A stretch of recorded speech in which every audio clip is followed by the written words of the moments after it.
Just before I begin, I would like to just say both to His Excellency, the Governor of Kebbi, Senator Atiku Bagudu, that this challenge about my wife is not going to work.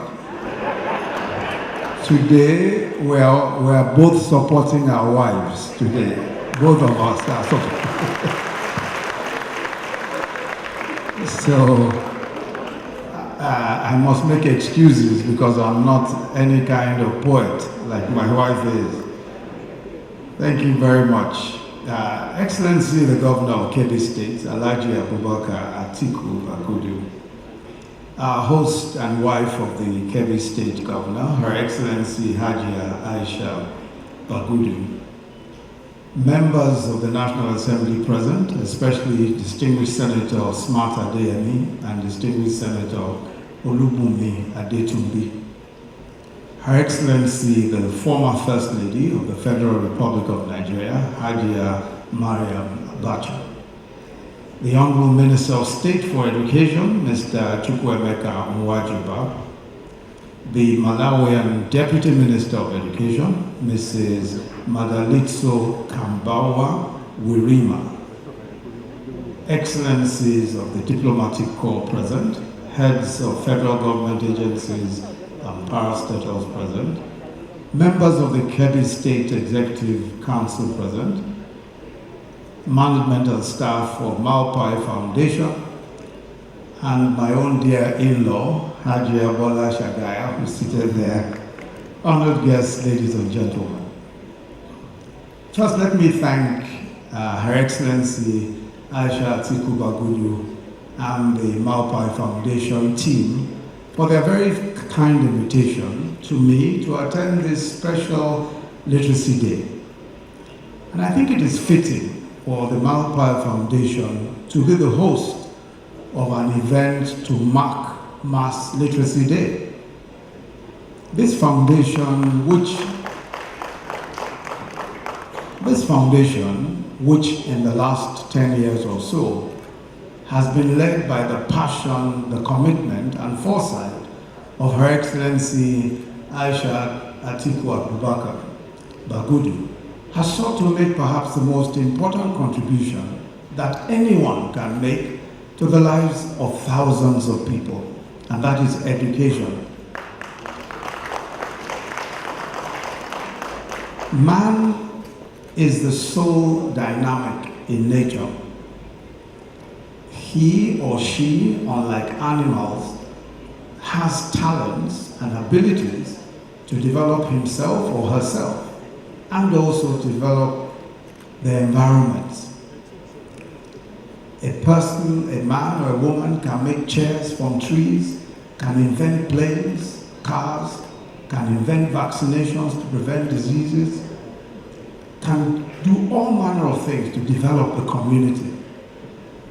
It is in her place or his place to organize commerce, to organize monetary policy, to produce jobs of different levels of sophistication and reward. He or she can perform all of those functions. And these functions are human functions. Only human beings can perform these functions. But they cannot be performed effectively without the benefit of education. So when a country is underdeveloped, and it is wiped out by disease, by infant mortality, it is because most of the minds in that country are underdeveloped. It is because most of those who are in that country lack education. The only known way to develop the human mind is education. And the only way by which man can live better than any other creature and live up to his God-given responsibility or her God-given responsibility to develop his community, to provide enough for that community, to provide for our children, is by education. Education is the ticket to the full enjoyment of all human, civil, and socio-political and socio-economic rights. Education is the only ticket. So when we talk about human rights that have been declared and put into our laws, the only way to access those rights, including economic rights, is by education.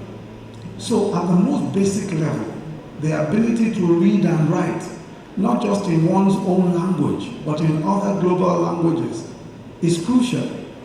To be deprived of education is to be deprived of the means of pursuit of a dignified existence where one can fully contest or collaborate with others for the benefits that life offers. So it is so important for us, especially those of us who are policymakers, those of us in civil society. We owe our people a duty to educate them. We owe them that duty. We owe our people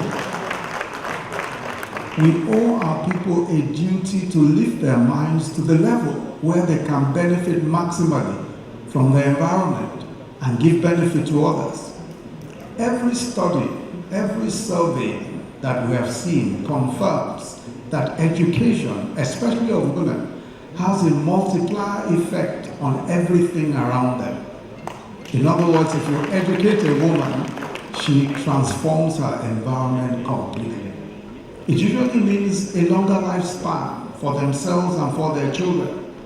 It means that they are less likely to die of communicable diseases, since they are more likely to understand best practice in hygiene and sanitation and follow useful material on healthcare. All of these things are possible. Everything is possible if the mind of a human being is educated. Every child has talents. Every child that is born with some talents, born with some abilities. But nothing will happen if they are not educated to express those abilities. So we must commend the work of the MALLPAI Foundation. They have since 2009 been doing the difficult work of improving access to education and creating skills of acquisition opportunities for the poor and for underprivileged communities. We've heard of the extensive work they've done, especially with nomadic children. The extensive work they've done in Fulani communities everywhere, trying to ensure that these children in those communities and even the adults are well educated. Getting disadvantaged out of school children into formal education is a big challenge, especially when in some cases there are obstacles on account of prevailing culture. Hadia, you have shown, especially in the case of girls, that by being sensitive and understanding, it is possible to surmount cultural beliefs and practices that hinder the education of girls. There are cultural beliefs, there are all sorts of possible obstacles. But if we're sensitive to those obstacles, if we understand them and explain them well, it is possible to do much, much greater work. Everywhere, every one of the zones of our country, where there has been free education, for example, beginning with the Western region, there is first a great deal of resistance, very serious resistance. Chief Obafemi Awolowo, when he introduced free education in the West, there were riots. In fact, at some point, he lost elections on account of his introduction of free education. But in a few short years, everybody began to see the benefits. And as they say, the rest is history. So there is a lot to be done.